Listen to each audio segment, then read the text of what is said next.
In this video, we are going to cover case. Case is very powerful tool when there is a requirement of implementing if else condition.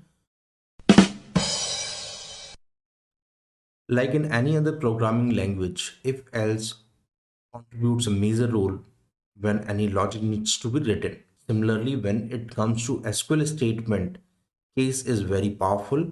There are alternatives to case available which can be implemented using a function or something, but case is definitely a powerful tool here. Let's look at how to implement cases. So in this example on the left side, if you will see, we have cases written, right? So here you can see how to write SQL statement using case.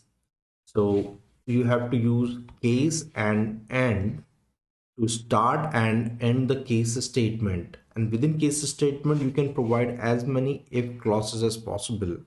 So when condition 1, then result 1, when condition 2, then result 2, and when condition n, result n.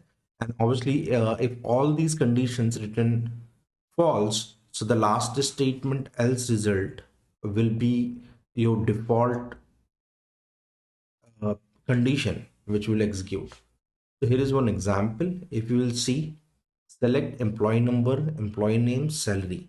So what I'm planning to do here, I'm planning to, out of this employee table, which we have in this schema, and it has multiple columns as stated here. What I'm planning to do here, I want to select employee number, employee name, salary. And with these 3 columns, I want to populate another 4 columns, which is not part of the database table, but this is calculated at runtime. So the logic here I am suggesting, if the salary is greater than 2400, I want to print salary is higher. If salary is less than 2400, I want to print salary is lower. And that's the statement and how that column should represent while the query is showing us the result set. I want to show this as about salary. So that's a pseudo column that we have used from employee table. What it will do, it will return 4 columns: employee name, number, name, salary, and if the salary is lower or higher.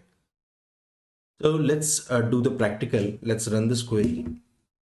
So I have opened up SQL live session. So if you are new, how to open this live session, there are other videos available. And in one of the initial video, you will be able to see how to set up account and play with live SQL without having your setup on your local. So what you need to do here, I've already created this query. Now let's run this query and see the data. So as you can see, where the salary is greater than 2400, you will see the salary is higher, otherwise the salary is lower. So that's pretty much very quick example of how to implement case. You can implement it with the other complex query as well. And let me know if you face any challenges in implementing cases. It's one of the powerful tools. Thank you. Thanks for watching this video.